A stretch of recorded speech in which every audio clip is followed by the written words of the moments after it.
During the mid-19th century, over 97,000 miles of twisted steel telegraph cables were laid. A message could now be sent from Britain to India in a matter of hours. The world's first information superhighway had arrived, and with it, the empire could consolidate its power more effectively than ever before. It was an enormous feat, no question.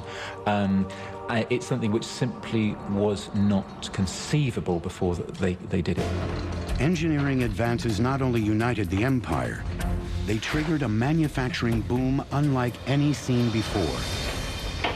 People flocked from rural areas to city centers to take advantage of job opportunities.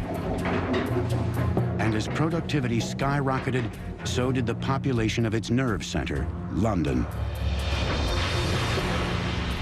So whereas it had been 1 million at the beginning of the 19th century, it was then, by the 1850s, it was already 2 million. And London was not designed for this. And there was terrible overcrowding. Really, people were living as though they were in a chicken coop. London was bursting with people. Cramped and overcrowded, sanitation problems spread like wildfire. Waste flowed into sewers meant only for rainwater, filling it with raw sewage that emptied directly into the Thames River. The situation was ripe for disaster. Now, you would think the Thames, huge river, that would be a great way of disposing of London's waste. But unfortunately, it was also London's water supply.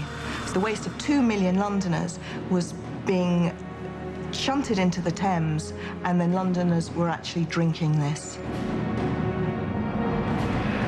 1848, catastrophe strikes London. A cholera epidemic sweeps through the congested city, killing more than 14,000. 3 years later, another outbreak occurs, claiming an additional 10,000 victims. Cemeteries fill up with bodies. The most advanced city in the world faced conditions that had not been seen since the Black Death of the Middle Ages. In the space of 30 years, over 30,000 Londoners died, and this was because of cholera, and because cholera was spreading through London's polluted water supply. It was shocking. Something needed to be done. England turned to an engineer by the name of Joseph Bazalgette. His solution would revolutionize urban planning. He and thousands of city workers would build the most advanced sewer system to date. Bazalgette's innovative plan was to install giant intercepting sewers on each side of the Thames, running parallel to the water. These main pipes would be connected to more than 1,300 miles of older city sewers, collecting the waste and diverting it away from the river. The genius of the system was that gravity was used wherever possible to actually move the sewage out of London. So the sewers actually ran at an incline. When gravity wasn't enough to carry the flow, Bazalgette built grand pumping stations. There, large steam-driven engines lifted the sewage until gravity could take over once again. The sewers guided the waste into 2 deep reservoirs, where it would be stored and released at high tide, when nature could dispose of it neatly. The sewer system really was one of the marvels of the 19th century. It used 300 million bricks. There was extraordinary earth moving. It was a truly colossal task and brilliant, amazing. This extraordinary engineering feat transformed London into the first modern glittering metropolis. Cities throughout Europe studied its design with awe. But the disease epidemic wouldn't be the last crisis of Victoria's reign.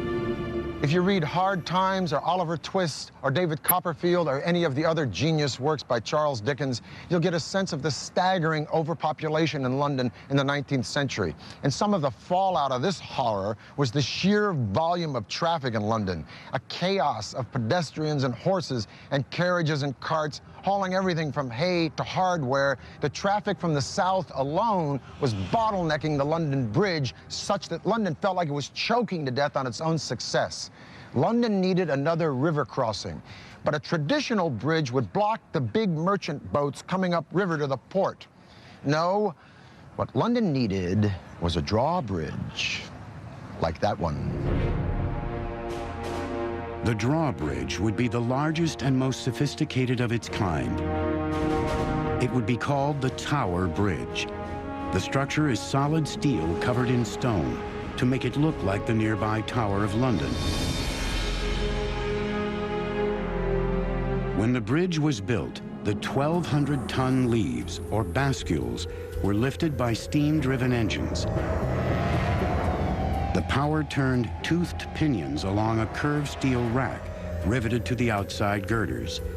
A solid pivot rotated as the pinion raised the structure. The bascules lifted to an 83-degree angle, allowing ships to pass through. The rising of the bridge only took 1 minute to raise it, so it was an incredible feat of engineering.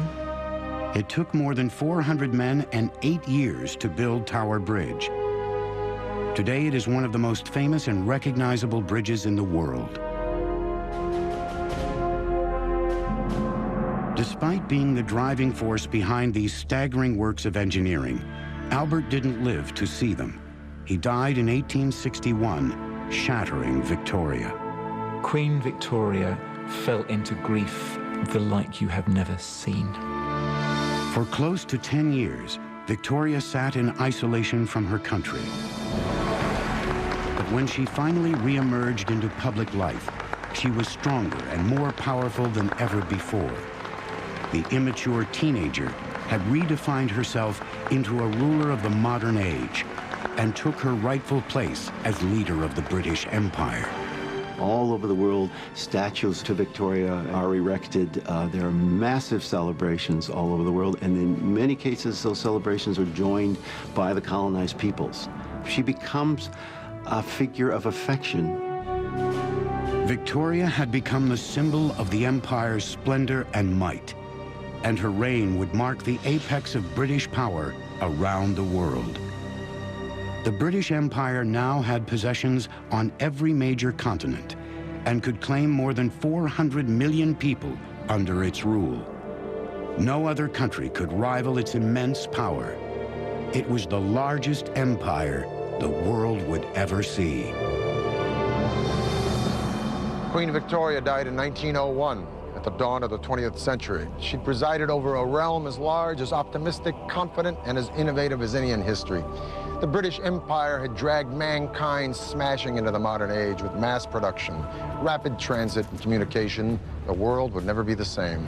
Every single country and culture on this planet today has benefited in some way or another from British vision and imagination.